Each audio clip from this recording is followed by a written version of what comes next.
டாரடெக் shows அனைவருக்கும் இனிய வணக்கம். தமிழ் மொழி சிறப்பு.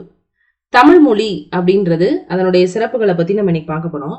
இது வந்து பாத்தீங்கன்னா நம்மளுக்கு as per the new syllabus படி தமிழ் வந்து மொத்தம் எத்தனை மதிப்பெண்களுக்கு நமக்கு கொடுத்துருக்காங்க அப்படின்னு பாத்தீங்கன்னா 100 மதிப்பெண்களுக்கு கொடுத்துருக்காங்க. இதுல 85 அப்படின்றது உங்களுடைய புரிதல் திறனை சோதிக்கக்கூடிய வகையிலையும், மீதம் 15 அப்படின்றது உங்களுடைய மனப்பாடம் செய்யக்கூடிய திறனை சோதிக்கக்கூடிய வகையிலும் என்ன செஞ்சிருக்காங்க அப்படின்னா உங்களுக்கு கொஸ்டின்ஸ் சிலபஸ் வந்து அப்படி வடிவமைக்கப்பட்டிருக்கு.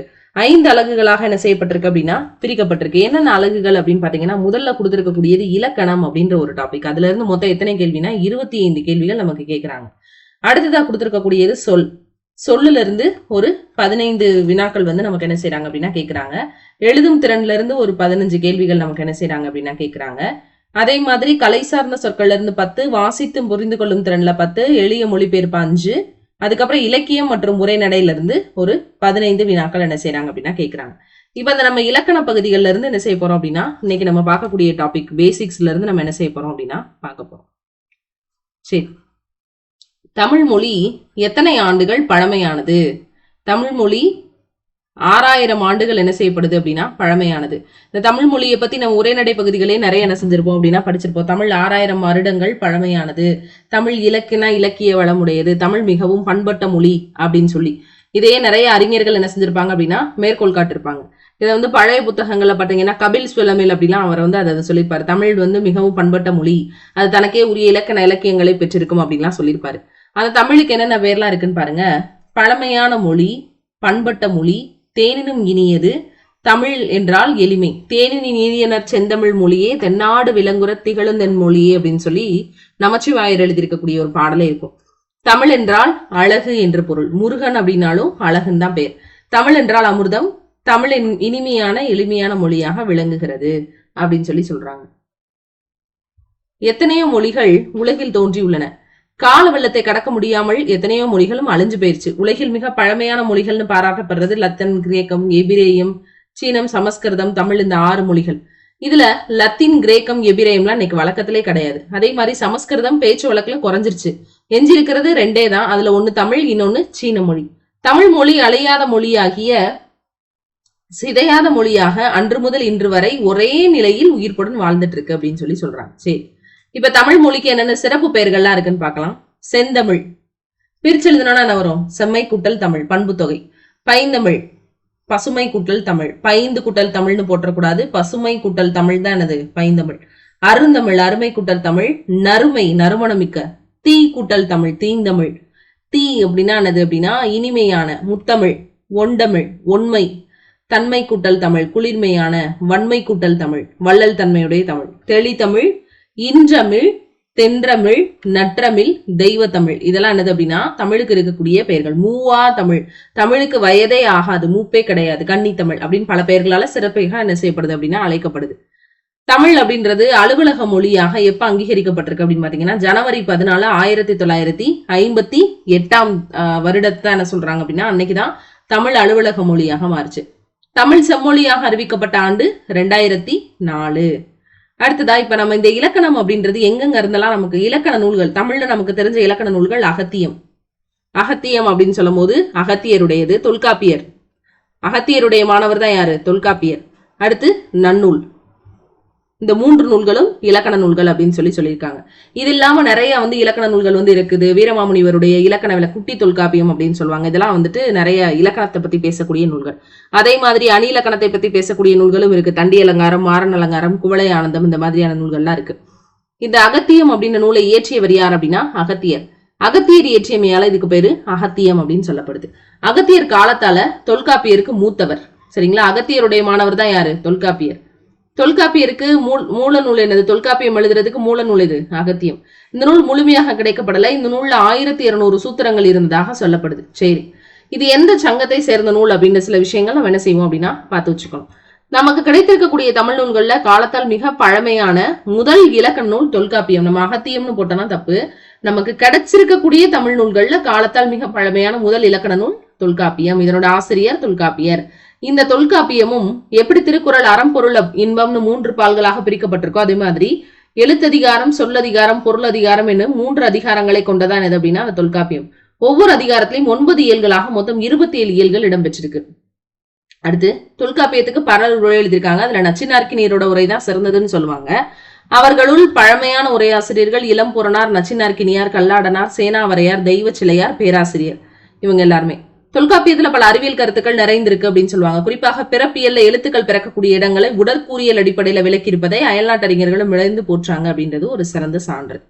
சரி, நன்னூல் என்ன செய்வாங்க அப்படின்னா தொல்காப்பியத்தை முதல் நூலாக கொண்ட ஒரு வழிநூல். வழிநூல் அப்படின்னு என்ன அர்த்தம்னா ஒன்றை தழுவி எழுதப்பட்ட ஒரு நூலாக இருக்கும். அதுதான் என்னது அப்படின்னா வழிநூல். அப்ப நன்னூல் தொல்காப்பியத்தை தழுவி எழுதப்பட்ட நூல். கிபி 13ஆம் நூற்றாண்டில் வாழ்ந்த பவனந்தி முனிவரால் எழுதப்பட்ட நூல் தான் என்னது அப்படின்னா இந்த நன்னூல். சரிங்களா? இதுவும் எழுத்ததிகாரம் சொல்லதிகாரம் 2 அதிகாரங்களை கொண்டிருக்கக்கூடியது. எத்தனை பகுதிகள் இருக்குன்னு பாருங்க. எழுத்ததிகாரம், அதாவது எழுத்தியல், பதவியியல், உயிரீற்று புணரியல், மெய்யீற்று புணரியல், உருப்புணரியல் அப்படின்னு சொல்லி 5 பகுதிகளாக பிரிக்கப்பட்டிருக்கு. 2 அதிகாரங்கள். முதல் அதிகாரம் எழுத்ததிகாரம். அந்த எழுத்ததிகாரம் 5 பகுதிகளாக பிரிக்கப்பட்டிருக்கு. அதே மாதிரி 2வது அதிகமான சொல்லதிகாரம் பெயரியல், வினையியல், பொதுவியல், இடையியல், உரியியல் என 5 பகுதிகளாக அமைஞ்சிருக்கு. இதெல்லாம் நீங்க மனப்பாடம் பண்ணணும் அப்படின்ற தேவையில்ல. ஜஸ்ட் நம்ம தெரிஞ்சுக்கிட்டா போதும் எதுக்கு முன்னாடி இருக்கக்கூடிய இலக்கண நூல். அதே மாதிரி பாருங்க, ஈரோடு மாவட்டத்தில் இருக்கக்கூடிய மேட்டுப்புதூர் அப்படின்ற ஊர்ல இருக்கக்கூடிய 8வது தீர்த்தங்கரான சந்திரபிரபாவினுடைய கோயில் இங்கதான் இருக்கு. இங்கதான் பவனந்தியாரோட உருவச்சிற்பமும் இருக்கு. அதே மாதிரி சீயகங்கன் அப்படின்ற ஒரு மன்னன் கேட்டுக்கொண்டதுக்கு இணங்க நன்னூல் இயற்றப்பட்டதாகவும் என்ன செய்வாங்க அப்படின்னா சொல்லுவாங்க. சரி, இப்ப இலக்கணம் 5 வகைப்படும். எழுத்து, சொல், பொருள், யாப்பு, அணி. அணினா அழகு அப்படின்னு சொல்லுவாங்க. சரி, இப்ப நம்ம பார்க்கக்கூடியது எழுத்தினுடைய வகைகள். முதல்ல எழுத்துக்கள்னு சொல்லும் போது உயிரெழுத்து 12, மெய் எழுத்து 18. இந்த 30 எழுத்துக்களையும் என்ன சொல்லுவாங்கன்னா முதல் எழுத்துக்கள்னு சொல்லுவாங்க. சரியா? தமிழ்ல மொத்தம் எத்தனை எழுத்துக்கள்? 247 எழுத்துக்கள். இதுல உயிரெழுத்து எத்தனை? 12, மெய் 18.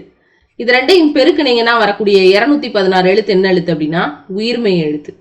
216 எழுத்து உயிர்மெய் எழுத்து. ஆயுத எழுத்து 1. சரிங்களா? அப்ப இங்க கூட்டும் போது 217, இங்க ஒரு 30 சேர்ந்தா மொத்தம் எத்தனை எழுத்து தமிழ்ல? 247 எழுத்து. சரி, முதல் எழுத்துக்கள் சார்பெழுத்துக்கள் மொத்தம் எத்தனை? 10. என்னென்ன? உயிர்மெய், ஆயுதம், உயிரளப்படை, ஒற்றளப்படை, குற்றியலுகரம், குற்றியலிகரம், மைகார குறுக்கம், ஔகார குறுக்கம், மகர குறுக்கம், ஆயுத குறுக்கம் அப்படின்னு சொல்லி என்ன செய்வோம் அப்படின்னா பிரிச்சிருப்போம். உயிரெழுத்துக்கள் 12, மெய் எழுத்துக்கள் 18. இது தெரியாம என்ன செய்ய முடியாது அப்படின்னா நம்மளால அகர வரிசை பிரிக்க முடியாது. இது பாருங்க, வல்லின எழுத்துக்களை கசட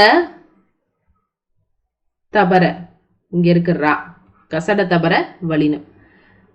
எங்கன நமன, இந்த நா, இந்த கடைசியில் இருக்கக்கூடியது. இப்ப இதெல்லாம் முடிஞ்சிருச்சா? அந்த இடையில இருக்கக்கூடியது, இது ரெண்டுக்கும் நடுவுல இடையில இருக்கிறதுனால இவர் பேர் என்னது? இடையினம். எரள வளல இடையினம். அடுத்து உயிர்மெய் எழுத்துக்கள் 216. சரிங்களா? அடுத்ததா உயிரெழுத்துக்கள். இயல்பாக காற்று வெளிப்படும் போது என்ன செய்யுது அப்படின்னா உயிரெழுத்துக்கள் பிறக்குது. குறில் எழுத்துக்கள் எத்தனை? உயிரெழுத்துக்கள் மொத்தம் 12. உயிரை 2ஆ பிரிக்கலாம். குறில், நெடில். குறில் எத்தனை பேரு? 5 பேரு. நெடில் 7 பேரு. எதெல்லாம் குறில்? ஆ, இ, உ, ஏ, உ. இவர் 5 பேரும் குறில். குறில்னா குறுகி ஒலிக்கும், நெடில்னா நீண்டு ஒலிக்கும். சரி, அடுத்து மெய் எழுத்துக்கள் எத்தனை அப்படின்னு பாத்தீங்கன்னா 18. மெய்க்கு உடம்னு இன்னொரு பேர் இருக்கு. அதாவது கடம் அப்படின்னாலும் உடம்பை தான் என்ன செய்யும் அப்படின்னா குறிக்கும். உடலினுடைய அதிர்வியக்கத்தின் வழியாக தோன்றக்கூடியது. வல்லினம் அப்படின்னா ஹார்டா ஒலிக்கக்கூடியது. எங்கன நம்ம மூக்குல சொல்லும் போது மென்மை. எரள வளல அப்படின்றது இடைப்பட்ட எழுத்துக்கள், இடையினம்.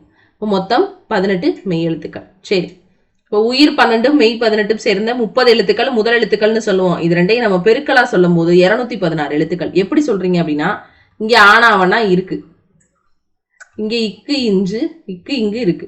இக்கு குட்டல் ஆ கா, இக்கு குட்டல் ஆ கா, இக்கு குட்டல் ஈ கி. இப்படிதான் என்ன செய்யும் அப்படின்னா ஒவ்வொரு எழுத்துக்களும் பிறக்கும்.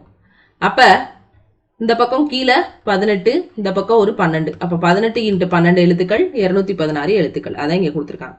அடுத்து உயிர், குறில், மெய். இது ரெண்டு சேரும் போது உயிர் மெய் குறில். இங்க பாத்தீங்கன்னா ஆ குறில் எழுத்து. இது ஒரு மெய் எழுத்தோட சேரும் போது பிறக்கக்கூடியது கா. இக்கு குட்டல் ஈ கி, இக்கு குட்டல் உ கு, இக்கு குட்டல் ஏ கே, இக்கு குட்டல் ஓ கோ. இப்படிதான் உயிர்மெய் எழுத்துக்கள் உருவாகுது. அதே மாதிரி நெடில் எழுத்துக்களோட சேரும் போது இக்கு குட்டல் ஆ கா, இக்கு குட்டல் ஈ கி, இக்கு குட்டல் ஊ ஊ அப்படிலாம் பிறக்கக்கூடியது. இப்ப நம்ம உயிரெழுத்து, மெய் எழுத்து, உயிரெழுத்துக்களை என்ன செய்வோம்? 2ஆ பிரிக்கிறோம். உயிர் குறில், உயிர் நெடில். அதே மாதிரி மெய் எழுத்துக்களை இதோட உயிரெழுத்துக்கள் முடியுது. மெய் எழுத்துக்களை வெளினம் வெளினம் இடைனம்னு பிரிப்போம். அதே மாதிரி உயிர்மை குறில் உயிர்மை நெடில். இதான உயிர்மை குறில். பக்க அப்படின்னு சொன்னா அதை பிரிச்சிங்கன்னா இக்கு கூட்டல் ஆ, இது உயிர்மையில குறில். கா அப்படின்னு சொல்லும் போது இதை பிரிச்சிங்கன்னா இக்கு கூட்டல் ஆ, உயிர்மையில நெடில். அதே மாதிரி வல்லினம் உயிர்மை குறில், இதுதான் வல்லின எழுத்து. கசட தபர வல்லின எழுத்து. இப்ப சா அப்படின்னு நான் சொல்றேன்னா வல்லின எழுத்து, இச்சு கூட்டல் ஆ. இங்க நம்மனா உயிர்மை எழுத்து, மெல்லின உயிர்மை குறில், இங்கி கூட்டல் ஆ, இன்னு கூட்டல் ஆ, இதெல்லாம் மெல்லின உயிர்மை எழுத்து, உயிர்மை குறில் எழுத்து. இடையினம் யா, ஈ கூட்டல் ஆ, ரா இரு கூட்டல் ஆ. அடுத்தது ஆயுத எழுத்து. ஆயுத எழுத்துக்கு நிறைய பெயர்கள் இருக்கு. முப்புள்ளி, முப்பார் புள்ளி, முற்றாயுதம், அக்கேனம், ஆயுதம், தனிநிலை, கேடயம். இது சொல்லுக்கு இடையில மட்டும்தான் வரும், முதலையும் முடிவிலையும் வராது. அடுத்ததா அஃது அப்படின்னு சொல்றாங்க. இது ஆ குறில் எழுத்து, இது ஒரு ஆயுத எழுத்து, இது வல்லின உயிர்மை குறில், இது ரெண்டு சேரும் போது அஃது. அதே மாதிரிதான் எஃகு, அதே மாதிரிதான் காசு. இது ஆயுதம் என்ன செய்யாது அப்படின்னா தனித்து இயங்காது. சரி, இப்ப நம்ம பாக்குறது மாத்திரை. எழுத்துக்கள் ஒலிக்கக்கூடிய கால அளவை தான் என்ன சொல்லுவாங்க அப்படின்னா மாத்திரை. அந்த கால அளவுன்றது ஒரு கண் இமைக்கவோ கைய இப்படி நொடிக்கவோ ஆகக்கூடிய கால அளவு. குறிலுக்கு ஒரு மாத்திரை க, நெடிலுக்கு கா அப்படின்னு சொல்றோம், 2 மாத்திரை. மெய் இச் அரை மாத்திரை தான். ஆயுத எழுத்துக்கு அரை மாத்திரை. இந்த மாத்திரை அளவு ரொம்ப முக்கியம். 6th புக்ல இது அப்படியே கொடுத்துருக்காங்க. கபிலர் கா, குறிலுக்கு ஒரு மாத்திரை. பி, இது குறிலான்னு தெரியணும். எப்படி தெரியணும்? இக்கு கூட்டல் ஆ, ஆ குறில் தானே. இப்போ கூட்டல் ஈ குறில் தானே, இதுக்கு 1. ழா, இழு கூட்டல் ஆ, இதுவும் குறில் தானே, அப்போ 1. மெய் எழுத்துக்கு மாத்திரை அரை, அப்ப 3. சரிங்களா? அதே மாதிரி தமிழ் எழுத்துக்களுடைய எண்ணிக்கை 30, உயிர் 12, மெய் 18, மொத்தம் 247 எழுத்துக்களையும் இந்த இடத்துல கொடுத்துருக்காங்க. இதான் நம்ம பேசிக்காக பார்க்கக்கூடிய இலக்கண வகுப்பு. அடுத்தடுத்த வகுப்புகள்ல நம்ம தொடர்ச்சியா என்னென்ன இருக்கு அப்படின்றத பார்க்கலாம். நன்றி.